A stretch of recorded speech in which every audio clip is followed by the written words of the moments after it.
Bienvenue. Aujourd'hui, on s'attaque à la science de l'effort pour répondre à une question que tous les sportifs se posent. On ne parle pas juste de temps ou de distance, mais bien de comprendre l'impact réel de chaque séance d'entraînement. On connaît tous cette sensation. Le corps est fatigué, on a tout donné, mais comment quantifier cet effort? Comment on passe de ce ressenti, de cette impression, à une mesure concrète? C'est ce qu'on va démêler ensemble. Eh bien, la science, justement, a un nom pour ça. La charge d'entraînement. Ce n'est pas juste un chiffre balancé en l'air, non. C'est une évaluation complète du stress, physique et même psychologique, que le corps a encaissé. C'est un peu notre boussole pour naviguer entre la progression et le risque de surentraînement. Alors, voilà notre programme. On va d'abord voir comment on peut quantifier l'effort, ensuite on va parler du piège le plus courant lié à notre perception, puis on passera à la mesure par le rythme cardiaque. On confrontera les deux, sensations contre données, et pour finir, on découvrira comment les outils modernes assemblent toutes ces pièces du puzzle. Ok, alors on y va. Pour mesurer cette fameuse charge d'entraînement, il y a en gros deux grandes approches. D'un côté, ce que l'on ressent, le côté subjectif, et de l'autre, ce que le corps exprime physiologiquement, les données objectives. Deux visions, deux outils. Commençons par la méthode la plus accessible, la plus intuitive, le RPE, ou la perception de l'effort. C'est simple en apparence, mais c'est là que se cache une erreur d'interprétation que presque tout le monde fait. Et c'est assez fascinant. Le principe est simple comme bonjour. On donne une note à sa séance sur une échelle de 1 à 10. À quel point c'était dur? Facile, non? Eh bien, pas si vite. Et voilà le piège. Spontanément, on pense tous à nos notes d'école. 5 sur 10, c'est la moyenne, un effort modéré. Sauf que dans l'échelle scientifique de Foster, qui est la référence, un effort moyen, c'est un 3. Un 5 sur 10, c'est déjà un effort qualifié de difficile. Et cette nuance, elle change absolument tout dans la précision du suivi.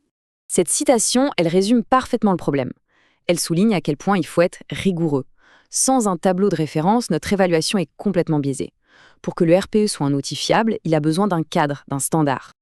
Allez, on quitte le monde subjectif du ressenti pour plonger dans l'univers des données physiologiques, des données objectives. Ici, on ne demande plus comment on s'est senti, on mesure directement la réponse du corps.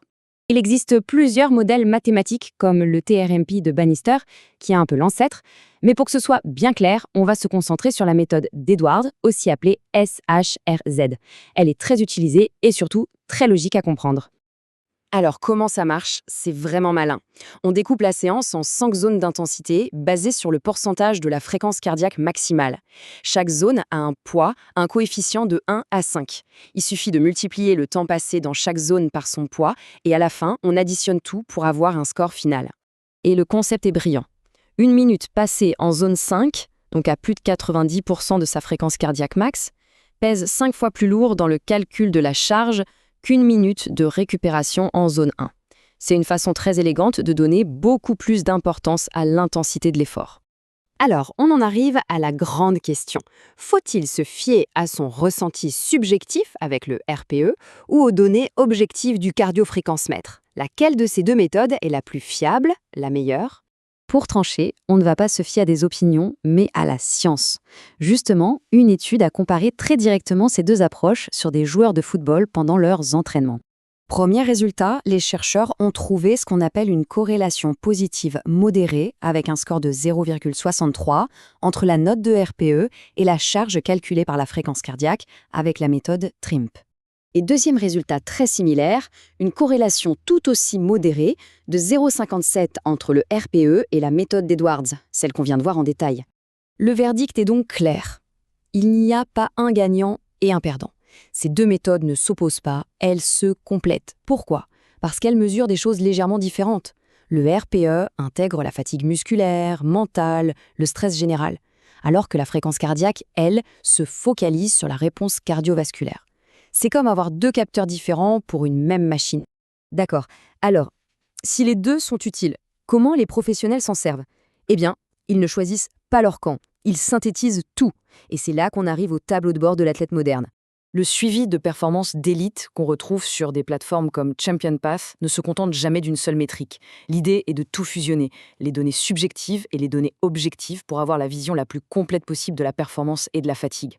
Regardez cet exemple concret. On voit bien comment une simple multiplication de la durée de la séance par la note RPE donne un score de charge, ici en unité arbitraire.